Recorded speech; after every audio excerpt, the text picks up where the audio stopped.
নমস্কার। ঠাকুর শ্রী শ্রী রামকৃষ্ণ পরমহংসদেব এবং মা শারদার চরণে আমার সশ্রদ্ধ প্রণাম জানিয়ে ভিডিওটা শুরু করছি। আপনার জীবনের সমস্ত দুঃখ সরে যাবে আর সুখ আপনাকে অনুসরণ করবে ছায়ার মতোই। শুধু একটি কাজ আপনাকে করতে হবে, আপনাকে আপনার চিন্তার পরিবর্তন ঘটাতে হবে। কারণ আপনার চিন্তারই প্রতিফলন ঘটে আপনার স্বভাব বা প্রকৃতিতে। আপনার চিন্তা যদি পজিটিভ হয়, আপনার জীবনও পরিচালিত হবে পজিটিভভাবে। যে পজিটিভিটি আপনাকে কাজে উৎসাহিত করবে। অলসতা থাকবে আপনার থেকে শত হস্ত দূরে। নেগেটিভ মানুষের সংস্পর্শ আপনার জীবনকে কখনোই কন্ট্রোল করতে পারবে না। অনুকরণ বা অনুসরণ করার চিন্তাকে বদলে ফেলে আপনি মৌলিক হতে পারবেন, আর মৌলিকত্বই হবে আপনার স্বাধীনতা। জীবনের যে কোনো পরিস্থিতিতেই সে আপনাকে সঙ্গ দেবে, কখনোই ছেড়ে যাবে না। আর আপনার চিন্তা স্রোতকে পরিবর্তন করুন ঈশ্বর চিন্তায়।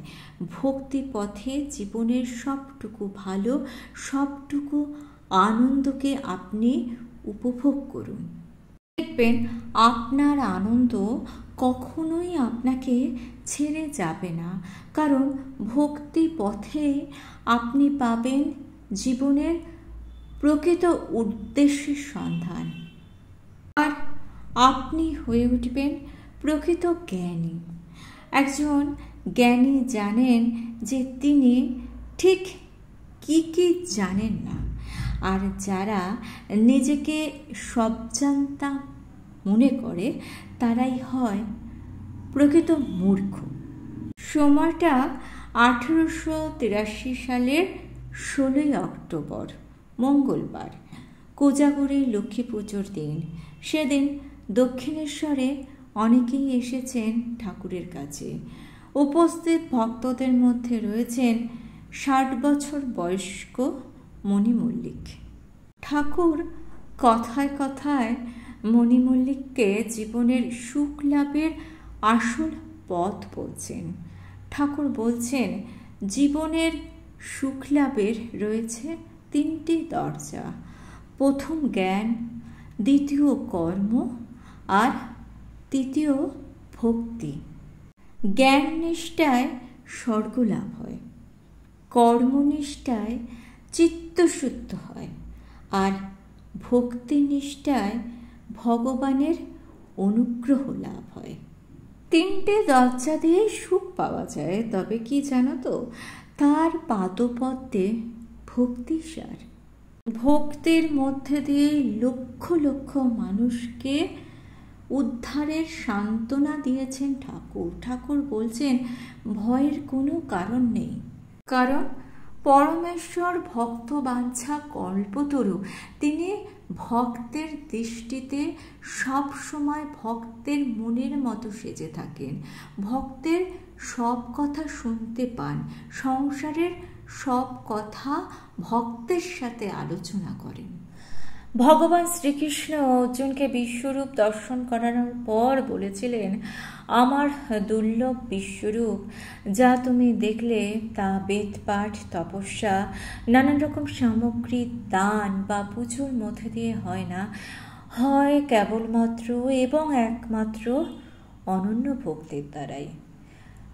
অনন্য ভক্তির দ্বারাই ভক্ত প্রত্যক্ষ করতে পারে এই রূপ।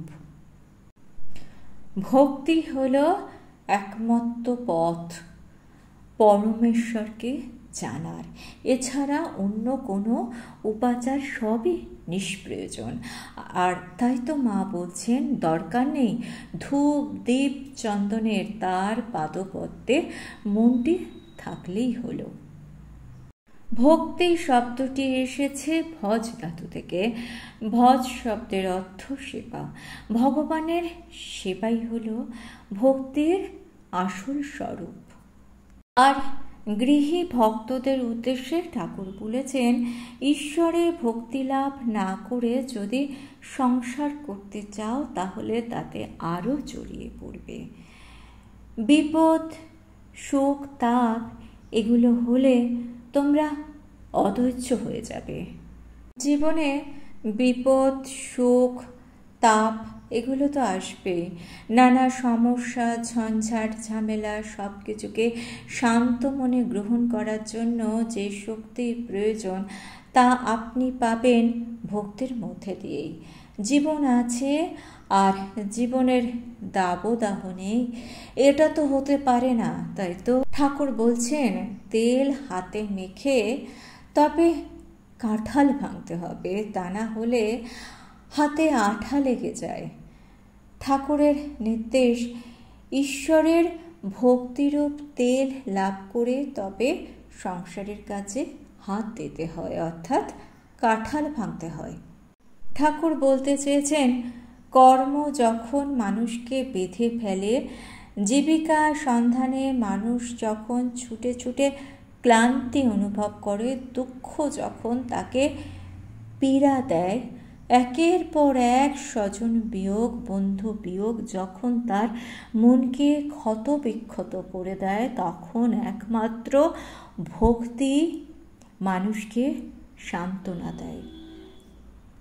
যার মন ঈশ্বরে নিবেদিত থাকে তিনি বাঁচেন ঈশ্বরের জন্য, কারণ ঈশ্বর অধিষ্ঠিত রয়েছেন তার অন্তরে।